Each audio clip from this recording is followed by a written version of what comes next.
Like their heroes, the Krays wanted to be big shots. They wanted to conquer London's West End, where there were rich pickings to be had from upmarket nightclubs and casinos.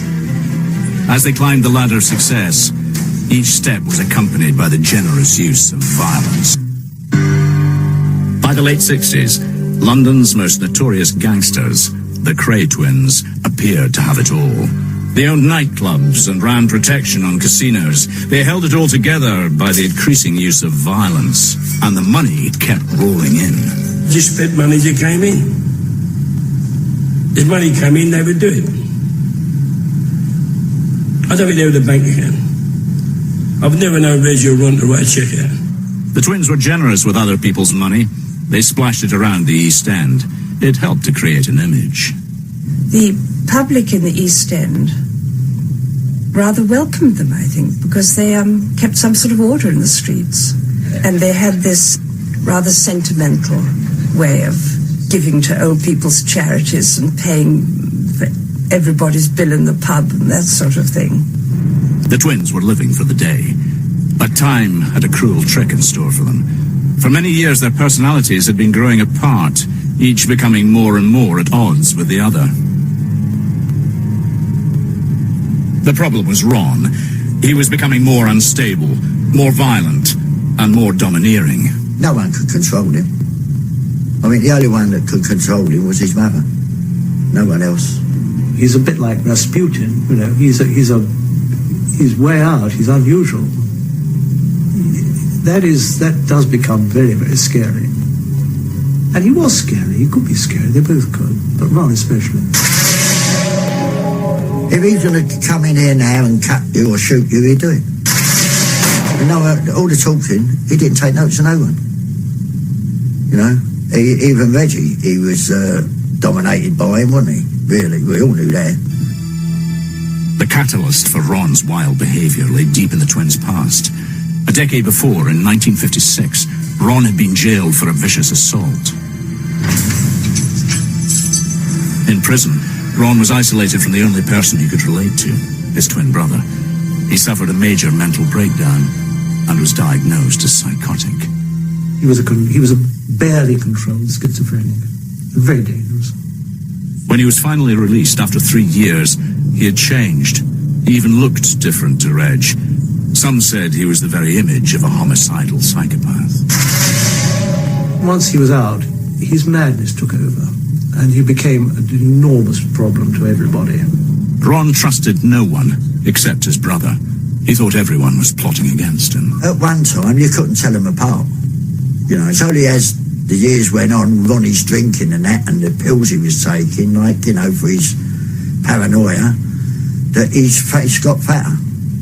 And then you could tell them apart. As they got older, I think Reggie was the saner of the two. Reggie got thinner and very anxious looking. You could see he was living on his nerves. Ronnie didn't live in the real world at all, I don't think. Ron's behavior became increasingly violent. Fellow criminals grew to dread a late-night telephone call. Safe blower Lenny Hamilton got a call to go and see Ron in the Krays Knightsbridge club. I put his grey worsted suit on, where I'd only had a couple of weeks, brand new suit on, and I got a cab and went up there. Hamilton had inadvertently crossed one of Ron's friends by offering his girlfriend a drink and calling her love. Anyway, I walked in and Ronnie was standing over there, and as I walked in, he said, "Yeah, I'll sit in the chair then." And then as he turned round, Ronnie, I see these pokers on the gas fire. He's come over me and I thought, he's trying to frighten me, like, you know what I mean? I had black curly hair then, and he started burning the hair off me. Then he started setting a light to my suit. He'd gone back and got another one off the gas, came over to me, and he put one across there and one across there. He just like dabbed it on, you know, and it caused a pain, I'll tell you what. No one knows pain till they've gone through it. He said, right, now I'm going to burn your eyes out. Someone at the back said out, no, Ron, not that. And he just turned and walked away. It was now as if the twins' joint personality was split in two, half sane, half insane. Their combined psyche was tearing itself apart. Rumours were circulating in the underworld that the Krays had taken out contracts on several villains who had simply disappeared. That was Reggie's favourite saying, you'll disappear from the face of the earth. And that's what they did. They disappeared from the face. No body, no crime. They deep freeze the bodies. When they took them out the deep freeze, they cut them up. There's no blood, because they're frozen stiff. They burnt the bodies, and there's nothing for anyone to find. Cremated, there's nothing left. And just fling the ashes away. Outside New Scotland Yard, Wandsworth, anywhere. That's the end of the story then. No evidence anywhere at all. Simple as that. To be honest with you, all I know is there's 7 people that they have killed. There's probably more. I don't know, but there's 7 people that I know that they have killed. For Ron, killing was not enough.